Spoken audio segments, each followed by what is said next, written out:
All right, Hey, what's we're up, live. George? How are you, What's up, man? Igor? How you doing, man? Good. How are you? Good, good. Oh, all right. So the draft is upon us, huh? I Yeah. mean, NFL draft. I'm wearing my Lawrence Taylor jersey, Sheesh. You ready to circa go? 1988 or whatever the heck whenever I got it, 88, man, 88. Wow. circa 1988. Wow. Wow. So that's after the first Super Bowl, right? Before their second Super Bowl. Yeah, it was after the first Super Bowl. Yeah. Yeah. Um, I was pretty young, so I couldn't afford it the first before the Super Bowl. Yeah. But LT was one of my favorite players, so yeah, I was into him. I think So I asked. you got Yeah. your eyes on the Niners, huh? I was yeah. When I immigrated here, I became a Niners fan. Probably started watching in '93. That's when I really started paying attention. It was already Steve Young was already the quarterback. I I was didn't gonna really say see. Montana was gone, right? Yeah, Montana was gone. You know what's so funny? When we first immigrated, it was in November of '89, and I want to say we went to like a restaurant, and I didn't know anything about football. I grew up on soccer, and my cousin, was intently watching the game, and I think he was watching that Broncos 49ers Super Bowl. Oh, there you go. That's a good one to watch. Yeah, well, not that intently, not with that score, but yeah, Well, that's true. But if you're a Niners fan, it was a good game. Was your cousin here before you? yeah, Like, yeah, yeah, was he familiar with football before? Okay, yeah, got it. yeah. All right. Yeah, actually, Well, that's good. no, that was my uncle. He's Your my uncle. mom's, but he's like significantly younger than my mom. So yeah, Okay. it's my uncle. Yeah, He's more like your cousin, but he's right, more your right. uncle. Yeah, I Yeah. got it. Yeah. So All right. uh, What are you dazzling me with uh, tonight that I'm uh, not drinking? What do you have? I'm into my white wine. So I have a demi sec Vouvray. Are you familiar with demi sec style? Well, I mean, sort of, but I haven't had one. It's it's I off mean, dry. I know Demisec is like you would set off dry. I would even say somewhat sweet, right? I mean, not sickeningly sweet, but a little sweet.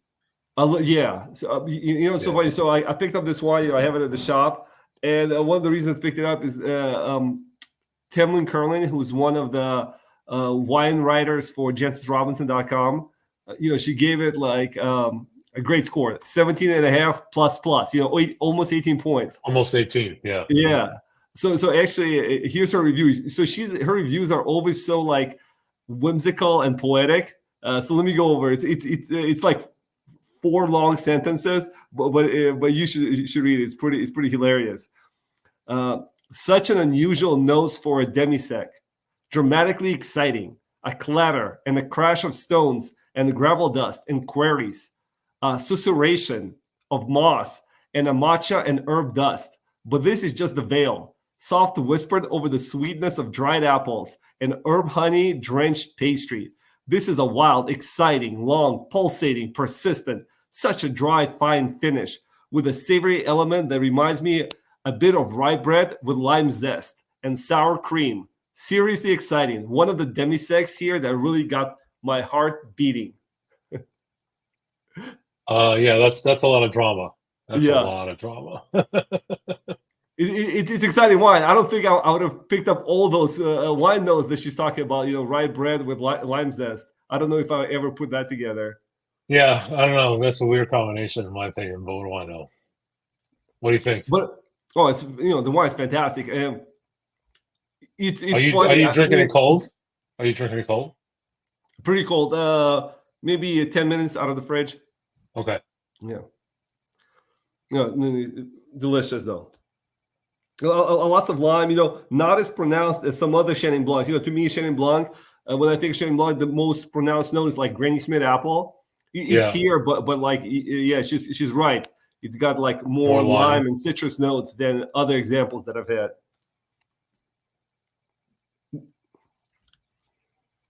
So yeah, that's pretty delicious. What's the name of it again? Spell it. Yeah, so it's domain Nicholas Brunet. So I have a couple of wines from him in the shop. I have a sec, which is the dry wine, but this is the demi sec.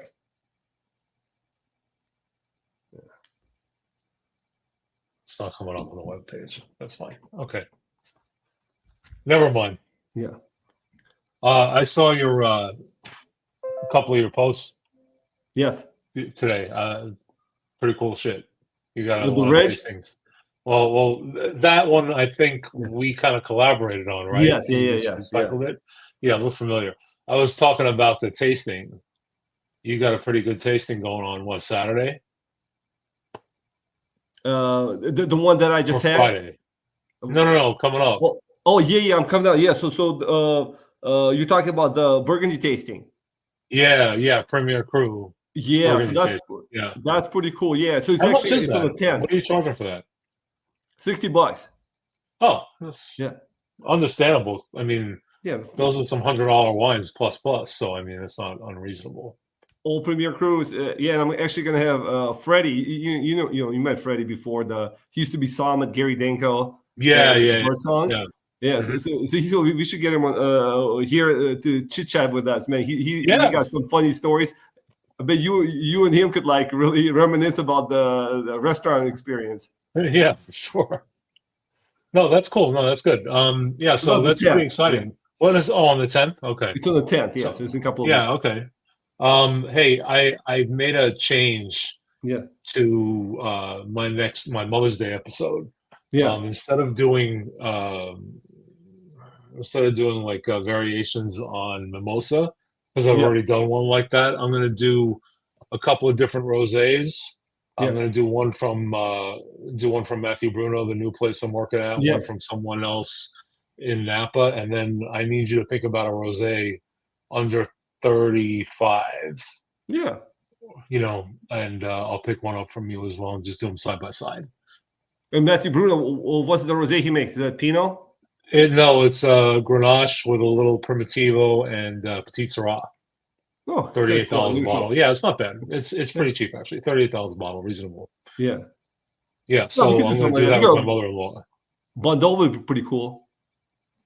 Okay. Yeah, you think about it, and I'll pick something up. Yep. So all right. So let's. I want to talk about the draft, dude. It's coming up tomorrow.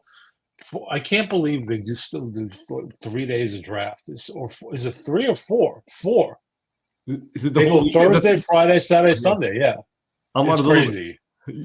Are you paying attention? I did a little. Well, I'm recording it. I'm recording it. So that's for the research I've done, and I've been paying attention. You're gonna watch the whole thing? Well, what I typically do is I record all 4 days and I watch them at night. Yeah. And then when it gets into the later rounds, I just check in. I don't watch the whole 3 hours of it or whatever the heck it is. The day 3 and 4. But I definitely watched the first day. Well, I watched the first day wire to wire. I watched a lot of the second day, and then it just kind of goes off the rails for day 3 and 4. But I like to record it just in case. So I know quarterbacks, and that's about it. Are you kind of in the loop? Who's considered great players besides the quarterbacks? Well, they're saying the first 4 or 5 picks will be quarterback. Then Marvin Harrison Jr. Yeah. will be in there somewhere. I don't know if he's going to go 3, 4, 5, something like that. I've seen a couple of mock drafts. They're saying to Cardinals at 4. Yeah, maybe. I don't know. I mean, the Cardinals might drop out of that pick. We just don't know. The Giants are up in the air at number 6. We don't know what they're going to do. The pundits want them to pick a quarterback. I don't know that they necessarily want to jettison Daniel Jones, given that they just gave him a 2-year deal. Then you got the Jets at number 10. Yeah. They are thinking probably offensive line or the tight end. Yeah. There's a big-time tight end coming out, so they're thinking about that. Who's the tight end? What do you, geez, I can't think of his name right now. Of course, right when I'm... Yeah. Because I saw mock drafts. Yeah, I saw 2 mock drafts, and both of them had the Giants taking Malik Neighbors, wide receiver from LSU. Yeah, because they're thinking that what's his name will be gone. Harrison? Marvin Harrison Jr. Yeah, exactly. For what I heard, he's the best player in the draft. That's they keep saying it. Yeah. Draft 2024. I watched a few highlights from the Michigan-Ohio State game. I remember him making plays, but I didn't see anything on the field that kind of jumped out at me like, wow. Well, they're saying the Bears are going. I mean, they already know the Bears are going quarterback. Caleb Williams. Yeah. Well, what'd you hear about him? I saw him play a few times. They're comparing him to Mahomes. He ain't gonna be Mahomes. Well, I learned a couple things. When you start making comparisons like that, you're only going to get disappointed. You know what I mean? Yes. Unless it's a prototypical guy or whatever, Yeah. that's like, going to be that way. I don't tend to like that very much. The guy from the quarterback So, from North Carolina, geez, he just looks like he's going to be a bust. Like everything about that kid, he looks young. I don't know if he's coming out early or not, but man, from what I see here and the way I'm hearing the pundits whisper about him, it's almost they want to say that he's going to be bad, but they can't say it out loud before he actually plays. yeah, who knows? I mean, but it's just like anything else, especially the quarterback position. It depends on like where you go in the draft Yeah. and who you go to. If you go into a complete disaster and you got to start week one, you got to be mentally tough to succeed because you're gonna get beat up, all that kind of stuff. So, we'll see. They got the Jets trading back. A couple of was it last week? I was listening to Cowherd show, and he had Merrill Hodge on, and Merrill Hodge said something like really interesting. I guess he does his own analysis, quarterback analysis himself. And I don't know if he was talking, kind of with a 2020 backwards vision, or if it was actually true. But he said in the last 5-6 years, the two best quarterbacks, bar none, before the draft. He's saying that he did that before the draft. Was Joe Burrow and C.J. Stroud. And Joe Burrow, I remember everybody was high on Joe Burrow. Yeah.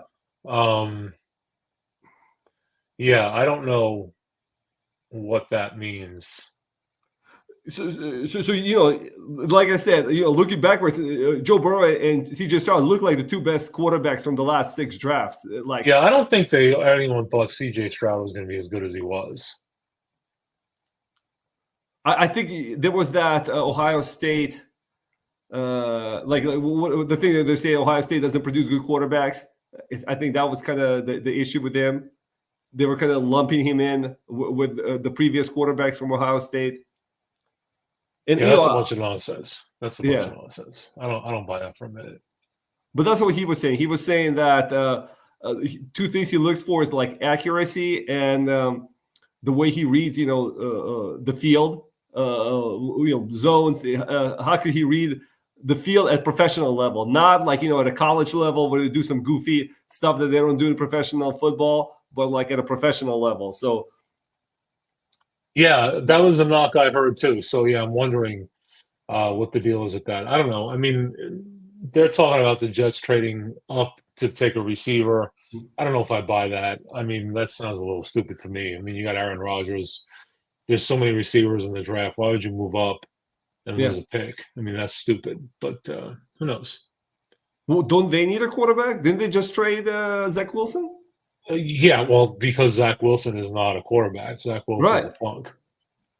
No, but I mean, Rodgers plays one more year. I mean, they need a quarterback. Yeah, well, he says he wants to play more, but we'll see. I mean, they're going to wind up getting a veteran after that, in my opinion. Are you a Jets fan too, or you? Well, I follow the Jets, but I'm a Giant fan. But I follow the Jets. I mean, I have more than a passing interest in the Jets. When I lived down in Miami, I came to really hate the Dolphins, so I became more of a Jet fan than I was in New York. But I always, kind of watched them both. But if you gun to my head, Giants, Big Blue all the way. So, but if they're out of the playoffs, you would cheer for the Jets? Yeah. I have no problem with the Jets. Yeah, like me, like Raiders, I wouldn't care less. I'd probably root against the Raiders. Yeah, I wouldn't. I like the Raiders too, actually. My wife is a big Raiders fan, so I've become more attached to the team. But I like the silver and black. I like the reputation for the Raiders, so that's good. From the 70s. Yeah, I know. I know. I'm aware of that. They got a really nice stadium in Vegas, though, so I got no problem going to those games. Did you watch any highlights throughout the college football season? Anybody jumped out at you? I mean, I watched the championship game, and Michigan was a beast. Yes, and I think I watched the game prior. I watched Alabama lose. I saw that game, but I had a feeling that wasn't going to mean anything. I had a feeling Michigan was going to win it all. I mean, I had that feeling right out of the gate. So I've seen both highlights from championship game and the two semifinal games, and then I pay attention a little bit to the Pac-10, and I got to tell you, man, Michael Penix from Washington, I've never seen anybody throw a ball down the field like he does. I've never seen such a pretty ball with accuracy. I got two words for you: Jamarcus Russell. No, Jamarcus Russell had a huge arm. I recall the huge arm, but not the placement. Have you seen the placement from Michael Penix? I watched him play a little bit. I thought he was good, but I mean, he looks like Tua. I wouldn't take him top 5. I would take him at the bottom of the first round. Honestly, I'd trade back if I wanted him. He's so like frail looking at, and they said he had like 4 or 5 injuries in his career, which is like a red flag. But if it came to throwing the football, sheesh, I would take him 1 or 2. I wouldn't. Not like that. Not with that injury history. There's no way. There's absolutely no way. It's so funny. So what Merrill Hodge was saying, he said, remember, accuracy and the way you could read the field. And then he actually was talking about accuracy. He's like, you know what? Accuracy, it doesn't get better in the NFL. All the pundits say like, oh, well, the guy's not accurate, but if he gets a little training, he's going to be more accurate. And Hodge is like, nah, in NFL, with all that pressure, you become actually more inaccurate. You don't become more accurate. Well, that I believe, because you have to anticipate the throws and throw the guys open rather than waiting for them to come open and then throw the ball. Right. So I agree with that. Yeah, that I agree with. But I mean, so I think, yeah, go ahead. Penix is accurate. I don't know if he could read the field because I'm not sure what you classify that offense as, but he's accurate. Man, he's accurate. Yeah, he puts the ball where he wants it, but if he's not on the field, what good does it do you? Yeah, no, if he's injured, but I think Bo Nix is projected to be ahead of him, the Oregon quarterback. I watched the highlights for both of the Oregon-Washington games. There's no way you're telling me Bo Nix is better than Penix. Like, I don't care what people are saying. Penix is a better quarterback than Bo Nix. Yeah, he's better, but again, durability counts. I mean, you're going to get crushed by these big dudes. I don't care what you do, and I know they protect the quarterbacks and all that. But somebody falls on you the wrong way, like, what are you supposed to do? If you're hurt 6 games a season, it's of no use. Again, I would take him bottom of the first, maybe top of the second round, and let it lie and just take your chances. Joe Burrow hasn't had a great career of being healthy, and he wasn't that healthy in college either. You're right. He hasn't been that healthy, but I don't know. I mean, when your rap is that you're hurt all the time coming out of college, that's a problem. Man. Especially top 5. You're paying. You got to remember the salary cap is tiered. Yeah. So the first 5 players get X. You get paid based on your selection number. Yes. So it's a big chance if you take somebody that's hurt all the time. That's why I'm saying better to wait off to the bottom of the round. I mean, trade back if you want to. Well, I think so he's projected in the middle of the round, and I don't know if NFL went crazy, but they're looking at like 6 or 7 quarterbacks in the first like 15 picks. 15 picks, yeah, it's too many. It's like, and like the league right now only has 7 or 8 good quarterbacks. I mean, you're basically saying you're wasting your picks. I think that's what they're saying. I think the quarterbacks are at such a premium because of what you said. There's only 6 or 7 really, really, really good quarterbacks right now. And that's really the problem. So, excuse me. I'm sorry, guys. I had a little spicy red sauce tonight. So, well, I'm good. Excuse me. Yeah, you're fine. Who are you talking? I was burping a little bit. Anyway, yeah. So that's I'm talking to you. You're the one here. I'm talking to you. You are the only one here. Way to throw that one in. I don't even know what I was saying. Say something else. I don't even know what I was talking about anymore. You were talking about the premium of the quarterbacks. Oh yeah. Okay. Thank you. Yeah. So that's why I think the quarterbacks are so like they're talking about 6 or 7 deep quarterbacks. I think there's really only 4 good ones, and then Penix, who's good but risky because of the injury situation, and the rest of them are. I mean, I'm sure they're fine, but I wouldn't pick them in the first round. Again, what are you in such a hurry for? Like, wait, why do you got to pay these guys? Right. Well, yeah. Actually, I think if you pick them in the first round, you actually pay them potentially less if they turn out to be good, right? Because they have a 5th-year option versus second rounders. They only have a 4-year option, right? Okay, So you know what? I mean, sure, I'd love to have that problem. I'd rather minimize my risk and pay less up front and not have to move yeah, and take some. But you know what I'm saying? If I'm Minnesota, do I want to move up to get Penix? I'm not yeah, sure I do. yeah. Move up. You know what? Yeah, I think he's a great steal.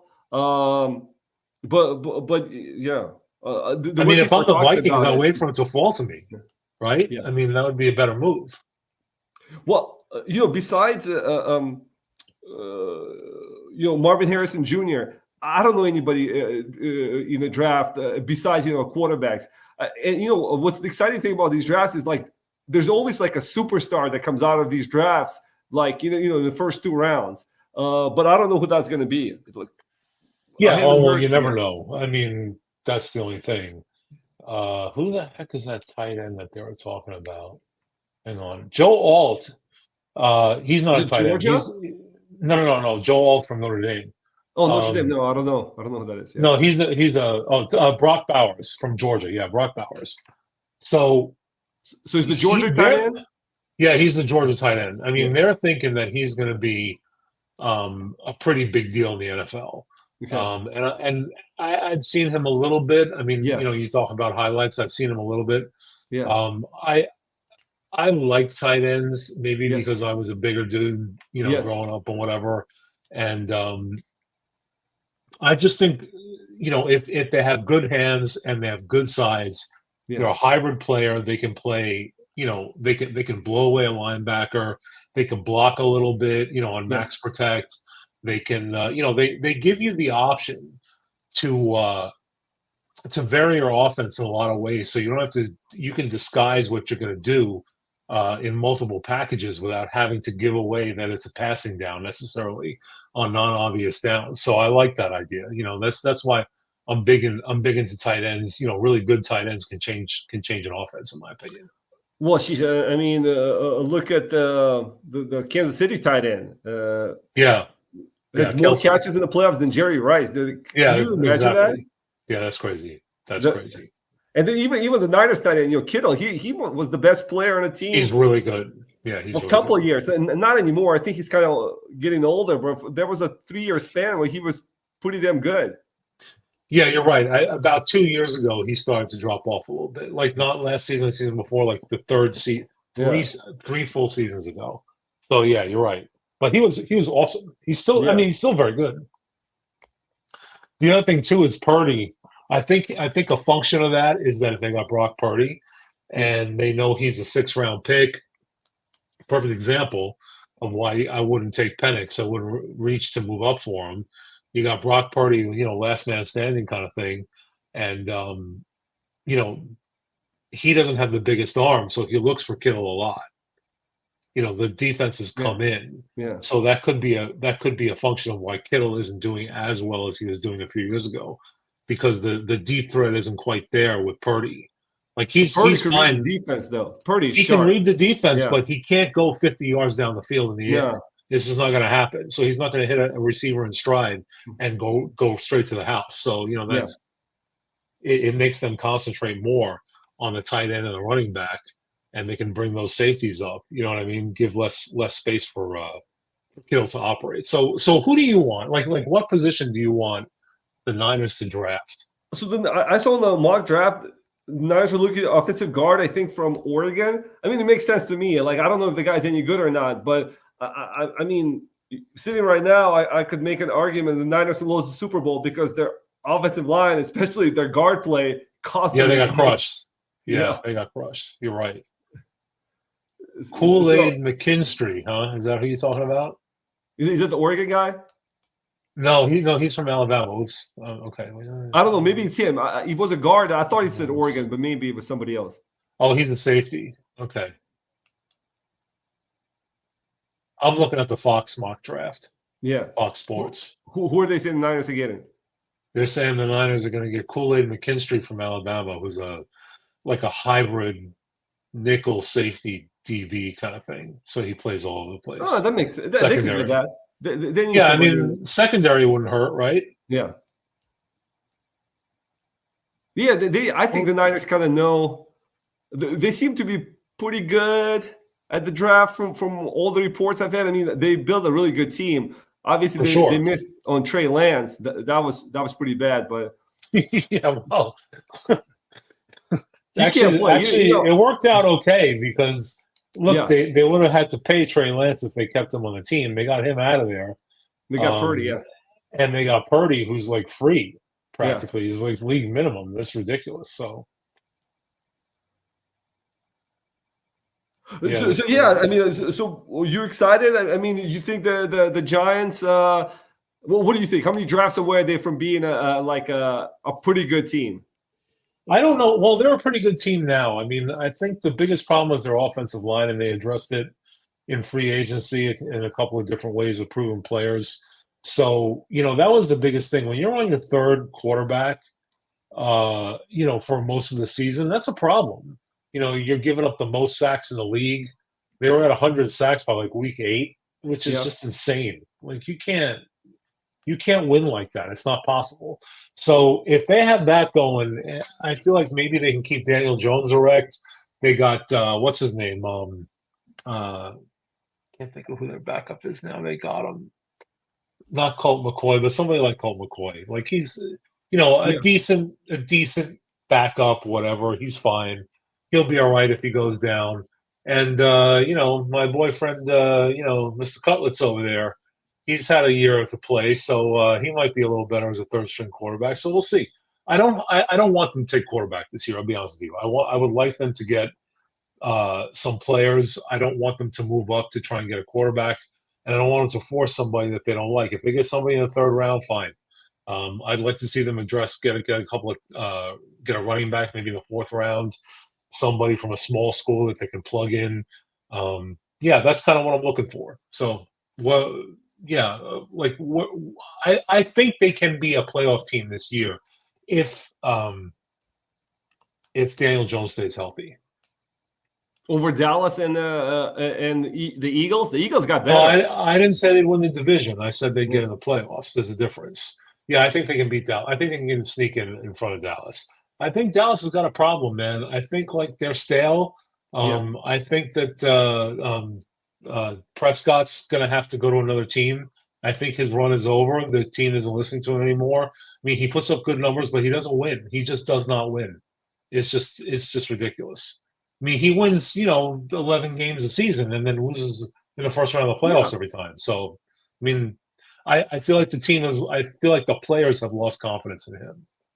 I agree, but I think he's staying there, and they're going to have a similar season because they have like a deep team. Just listening to you, it sounds like offensive line is an issue. It sounds like quarterback is an issue. I don't know about that. I know they lost the running back, right? So I don't even know what their skill set talent is. That's what I'm saying. But he was a premier guy. They picked him, number 2 overall about 4 years ago. He would be great behind a real offensive line with weapons. Like he's an excellent running back, but he can't be the focus of the offense.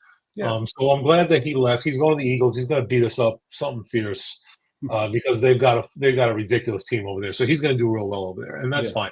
He's a good guy from what I've seen, so I'm happy for his success. And the Eagles are going to beat us twice a year anyway, so what's the difference? I mean, no matter who they have, so that's fine. I think it sounds like. What about defensive line? Because you know what, I think defense was good last year. The defense's biggest problem last year was they were playing with the third string quarterback. Yeah, and he was on his back the whole time. So they were keeping the whole thing together. It's hard to keep a team from scoring when you're 3 and out all the time. It's a problem. Well, it sounds it sounds like it's fun. So. We'll see. You'll record it. I'll probably watch some of the picks and watch the talking heads, what I usually do. But right now it's quarterback heavy. It looks like quarterback, receiver, offensive line. Those are the 3 big ones. That there's a lot of players. Not a lot of defense this year from what they've been saying. So to me, that's actually good because the Yeah. few defensive players that come out Yes. are going to get premium. Like people that need defense are going to try and move up Yeah. to get defense. So if you need offense, you might Yeah. be able to trade back and get a really good player and get a couple extra picks. So we'll see. All right, we'll see. Should be fun. So, and when are you before you know, say bye to? When are you doing the Mother's Day episode of Wine by the Bay? Probably in like a week or two. I mean, Yeah. I'll shoot it maybe in 2 weeks. All right. So I'll pick it's out ready the for rosé Mother's for you. Day. Yeah, pick out something. You know, I mean, I don't want anything. I don't really want the freaking rosé. You know me. But I'll drink it, but I wouldn't buy it. I don't have my shirt right now. So You got your jersey. All right, man. yeah, I got the jersey. All right. So George. Yeah. yeah, dude, I know I don't get to see you as much as I used to when I had nothing going on. right. But this job's been killing me. It's been an hour in each direction. So Yeah. you know, when I got the time off, I'm just happy to be resting up. So Well, I'll see you pretty can't soon miss the at the gym. shop. All right, man. yeah, I'll be by next week for sure. Last week was a long week. A lot of late days. All right. So watch the draft. Let me know I'll what watch you think. the- Have some The thoughts, all highlight, right? yeah. We'll talk next week. All Thanks, right, George. man. Take care. All right, bye. Bye.